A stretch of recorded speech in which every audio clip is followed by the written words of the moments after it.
Hello दोस्तों, study class 25 में आपका बहुत बहुत स्वागत है। दोस्तों, आज हम यहाँ पे मौर्य साम्राज्य का अशोक से संबंधित कुछ टॉपिक पढ़ेंगे। ठीक है, टॉपिक का नाम है अशोक के शिलालेख। ठीक है, अशोक के शिलालेख। तो यहाँ पे से कि आपको ध्यान होगा, पिछली क्लास में हमने पढ़ा था ये वही व्यक्ति है, वही सम्राट अशोक है जो जम्मू कश्मीर में विद्रोह को शांत करने गया था और ऐसे शांति किया था कि वहां पे कोई बचा ही नहीं था। ठीक है, मतलब एक भी व्यक्ति वहां पे जीवित नहीं था। मतलब इस तरीके से विद्रोह को शांत किया था। और फिर यही वही अशोक है जो अपने 100 भाइयों को मार के और गद्दी पर बैठा था। ठीक है, गद्दी पर बैठा था। उसके बाद में फिर इसके बारे में जो सबसे इंपॉर्टेंट, जो सबसे खास जो फैक्ट हमने पढ़ा था वो ये ये व्यक्ति जब शिकार करने गया था तो क्या हुआ था, ये आपने पिछले वीडियो में देखा होगा। ठीक है, तो शिकार करने गया था और वहां पे एक कलिंग का मतलब होता है वर्तमान में उड़ीसा है। ठीक है, तो कलिंग की एक लड़की जो कि आई थी कहाँ पे, जंगल में शिकार करने के लिए। तो ये भी शिकारी था, वो भी शिकारी थी। ठीक है, तो इस तरीके से सम्राट अशोक ने उस लड़की को देखा और उससे उसको क्या हुआ, मतलब से कि बहुत ही से कि पसंद करने लगा था उसको। ठीक है, तो इस तरीके से वहीं पे उसको उससे क्या हुआ, लव हो गया था। और उसी का हाथ मांगने कहां पे गया था, कलिंग में गया था। ठीक है, तो वहां से उसको क्या किया, इसको मना कर दिया था क्योंकि कलिंग की कोई भी लड़की है वो कलिंग से बाहर शादी नहीं कर सकती। और फिर ऊपर से अशोक क्या था, ये एक बिहारी था। ठीक है, तो फिर उन्होंने से स्पष्ट कर दिया कि हम किसी बिहारी से यहाँ पे शादी नहीं करेंगे। ठीक है, तो इस तरीके से ये इसकी जो कहानी है थोड़ी सी, जो हमने पिछली क्लास में पढ़ा था। ठीक है, बहुत इंपॉर्टेंट टॉपिक पढ़े हमने पहले। 2 क्लासेस की कंप्लीट हो चुकी मौर्य साम्राज्य की, जिसमें एक चंद्रगुप्त था और दूसरे में बिंबिसार, अशोक और बृहद्रथ, इनके बारे में हमने पढ़ा था। ठीक है, और आज हम यहाँ पर पढ़ रहे हैं सम्राट अशोक के अभिलेख, जो कि बहुत बहुत इंपॉर्टेंट है।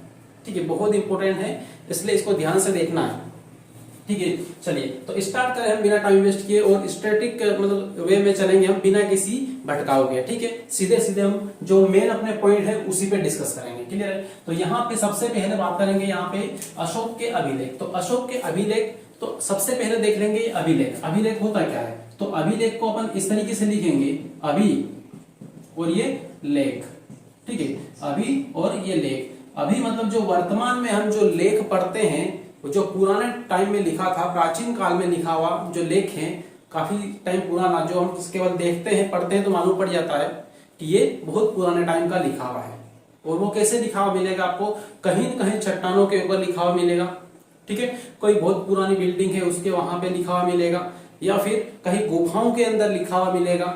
ठीक है, या फिर कोई स्तंभ बना हुआ है, खंबे टाइप से बना हुआ है, उसके ऊपर लिखा हुआ मिलेगा। और उसकी लैंग्वेज हम यहाँ पे पढ़ेंगे, अभी तो समझ में नहीं आएगा कुछ। ठीक है, वो सब हिंदी में लिखा हुआ नहीं थे। ठीक, उस टाइम हिंदी वहां पे नहीं थी। तो इस तरीके से अलग अलग लैंग्वेज में यहाँ पे लिखा हुआ था। और उसी लेख को उसी गुफाओं के रूप में, स्तंभ के रूप में, या फिर चट्टानों के रूप में जो लेख लिखे हुए मिलते हैं, उसी को हम क्या बोलते हैं, अभिलेख बोलते हैं। ठीक है, उसी को क्या बोलेंगे, अभिलेख। तो यहाँ पे अभिलेख का आपको क्लियर हो चुका होगा। ठीक है, बिना किसी डाउट के हम यहाँ पे एक एक पॉइंट को समझेंगे। ठीक है, समझते जाना है सिर्फ, बाकी कुछ भी नहीं करना है। और हो सके तो उसको लिखते जाना है। ठीक है, एक बार वीडियो को ध्यान से देख ले, समझ ले, उसके बाद में फिर से वीडियो को रिवाइज करके लिखना स्टार्ट करेंगे। ठीक है, तो अभी यहाँ पे समझ ले एक एक पॉइंट। तो अभिलेख यहाँ पे क्लियर हुआ, किस किस रूप में रहेगा, किस रूप में उसको लिखा गया। ठीक है, तो अब अभिलेख के प्रकार देख लेते हैं। ठीक है, अभिलेख, यहाँ पे अभिलेख जो है उसको 3 भागों में बांटा गया है। अभिलेख, तो अभिलेख को 3 भागों में बांटा है। उसमें 3 भाग कौन कौन से हैं और कौन कौन सी लैंग्वेज में कहां पे क्या लिखा हुआ है। ठीक है, ये देखेंगे। तो 3 भाग देख ले यहाँ पे। तो सबसे पहला जो भाग है ये है शिलालेख। ठीक है, इसको क्या बोला है, शिलालेख। शिलालेख। ठीक है, उसके बाद में जो दूसरा है वो है स्तंभलेख।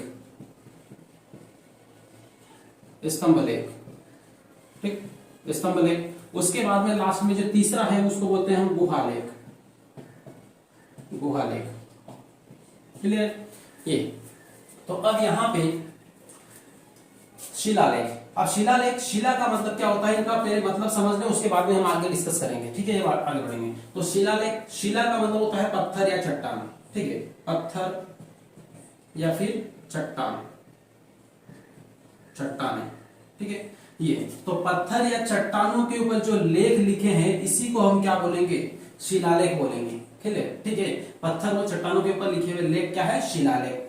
अब इसी टाइप से हम यहां पर आगे बढ़े और इसको देखें तो ये स्तंभ लेख है, ठीक है। ये तो ठीक है, क्लियर हुआ। पत्थर और चट्टानों के ऊपर जो लेख लिखे हुए हैं पुराने टाइम के, अशोक के टाइम के, अशोक ने जो लिखवाए थे, ठीक है, तो उसी को हम बोलेंगे शिलालेख और स्तंभ लेख। इस तरीके से जैसे कि यहाँ पे एक इस तरीके से ये बने हुए हैं खंबे टाइप से, ठीक, ये बना दिए, और यहाँ पे से कि इस तरीके से ये बने हुए, ठीक, ये या फिर मीनार टाइप से बने हुए हैं, ठीक। तो इस तरीके से ये बना के और इसके ऊपर यहाँ पे से क्या लिखे हुए लेख हैं, ये इस तरीके से, ठीक है, ये हैं।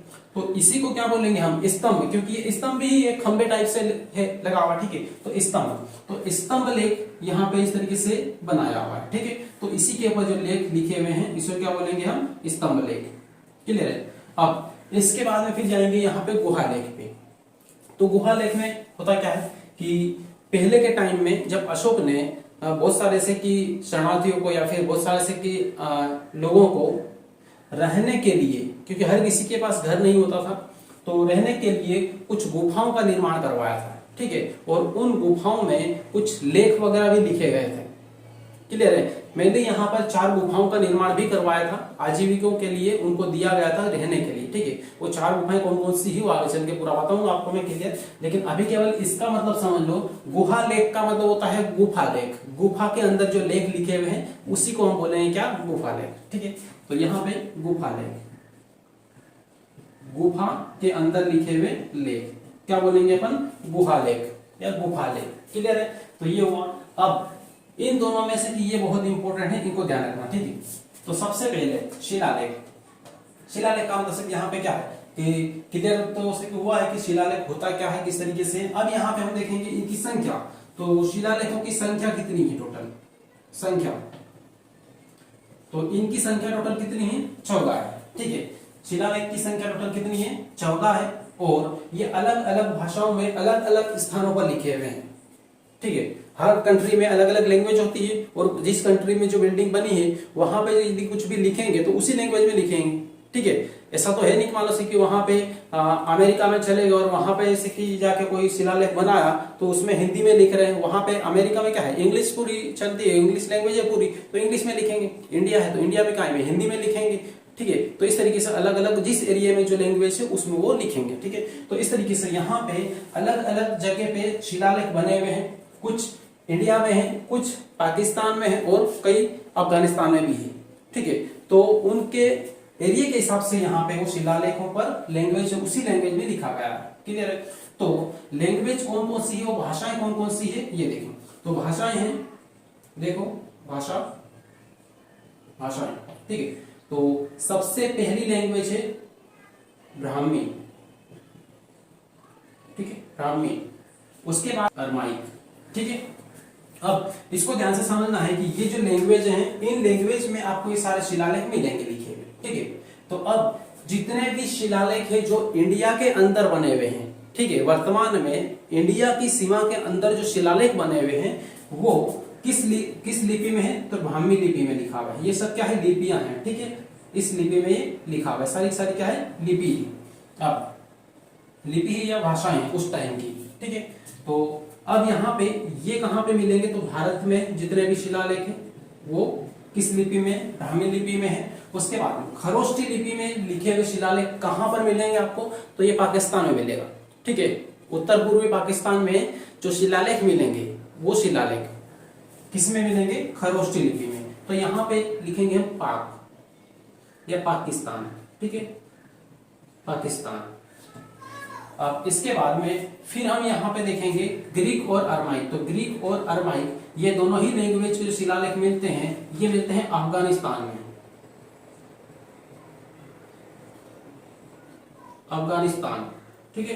तो इस तरीके से अलग अलग लैंग्वेज में अलग अलग शिलालेख अलग अलग स्थानों पर मिलते हैं, क्लियर है। तो इतना ही क्लियर हो चुका है। अब इसके बाद फिर हम देखेंगे यहाँ पर, तो ये जो स्तंभ लेख हैं ये टोटल कितने हैं, तो टोटल यहाँ पे संख्या की बात कर ले हम, संख्या तो जो मेन है वो कितने हैं, सात है, ठीक है।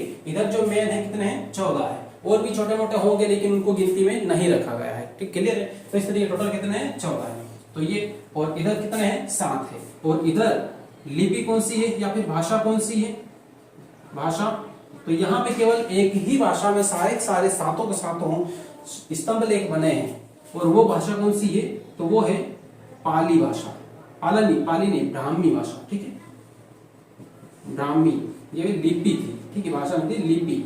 तो इस लिपि में यहाँ पे लिखा गया है, तो ये लिपि है, ठीक है। लैंग्वेज के रूप में उस टाइम इस्तेमाल किया था, लेकिन ये क्या है, लिपि है, क्लियर।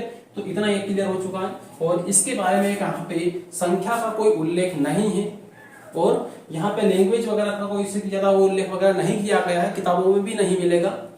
तो मेन क्या है, तो मेन ये दो है, ठीक है, इसलिए यहाँ पे इनको विस्तारित रूप में हमने देखा है, क्लियर, एक एक पॉइंट। अब इसके बाद में बढ़ते हैं आगे, और अब देखेंगे कि ये जो अभिलेख है इनका सबसे पहले इनकी खोज किसने की थी, तो इनकी खोज में यहाँ पे लिख रहा हूं, ठीक है, ये तो अभिलेख की खोज, केवल मैं खोज लिखूंगा, आप ध्यान रखना कि हम क्या पढ़ रहे हैं, अभिलेख। तो अभिलेख की खोज, तो अभिलेख की खोज कब और किसने की थी, ठीक है, तो ये की थी फैंथलर ने, क्या नाम था, फैंथलर, इन्होंने की थी। और इनका जो सन है वो 1750 में, 1750 में इन्होंने खोजा था, खोज की थी। लेकिन फैंथलर ने क्या किया कि इनके जो स्तंभ लेख वगैरह है ये सब कुछ इनकी खोज तो कर ली, ठीक है, कि ये स्तंभ लेख है, ये शिलालेख है और ये गुहालेख है, ये सब ढूंढ लिए उसने, देख लिए। लेकिन हुआ क्या इसके साथ में कि ये थोड़ा सा इधर से कमजोर था, ठीक है, मतलब उसके आंखें कमजोर थी, जिसकी वजह से जो लिखा हुआ था वो पढ़ नहीं पाया, ठीक है, पढ़ नहीं पाने की वजह से उसने फिर हटा दिया वहां पे, ठीक है, छोड़ो ना यार, से जाने दो उसको, कोई मतलब नहीं है शिलालेख है, ये स्तंभ लेख वगैरह सब है, होगा, क्लियर। तो इस तरीके से इसने खोज करके छोड़ दिया, बाकी आगे कोई कहानी नहीं पढ़ाई। अब इसके बाद में एक अगले व्यक्ति आते हैं जिन्होंने पढ़ा पहली बार से उन शिलालेखों के ऊपर क्या लिखा है, स्तंभ लेख के ऊपर क्या लिखा है और शिलालेख के ऊपर इन पे क्या लिखा है, ये पढ़ा उन्होंने। तो पढ़ा किसने सबसे पहले, तो सर्वप्रथम पढ़ने वाले व्यक्ति कौन थे, जेम्स प्रिंसेप, ठीक है, इन्होंने पढ़ा था। और ये कब पढ़ा था इन्होंने, तो यहाँ पे इन्होंने ये 1837 ईस्वी में पढ़ा था, 1837 में, ठीक है। तो ये है मेन पॉइंट है, बहुत ही इंपॉर्टेंट है, जिसको ध्यान रखना है, ठीक है, अच्छे तरीके से।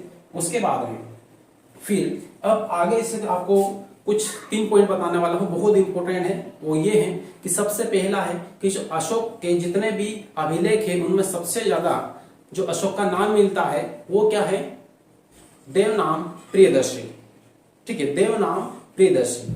उसके बाद में जो 4 अभिलेख हैं उसमें उनका नाम मिलता है, अशोक मिलता है, ठीक है। और में हम अशोक के नाम किस अभिलेख में कौन सा नाम मिलता है ये पूरे हम देखेंगे, क्लियर। तो देखें यहाँ पे हर किसी का अलग अलग नाम होता है, जैसे कि हर व्यक्ति के कम से कम 2 नाम तो रहते ही रहते हैं, एक गांव में एक घर का रहता है, एक स्कूल का कुछ और रहता है, ठीक है, और एक हो सकता है दोस्तों के बीच में कुछ और रहता है, ठीक है। तो दोस्तों के बीच में अधिकतर जो नाम रहता है वो तो बहुत खतरनाक ही रहता है, ठीक है, तो ध्यान रखें यहाँ पे। तो इस तरीके से इनके भी अलग अलग नाम थे, अलग अलग अभिलेख हैं। तो अशोक के नाम सबसे पहले बात करें हम कि इनका एक नाम था देवानाम प्रियदर्शी, ठीक है, देवानाम प्रियदर्शी। तो इसका ये किस अभिलेख में उल्लेखित था, तो ये अधिकतम अभिलेख में, मैक्सिमम अभिलेख में यही नाम उल्लेखित मिलता है, ठीक है, अधिकतर, ठीक है, अधिकतर या फिर मैक्सिमम जो अभिलेख है, अभिलेख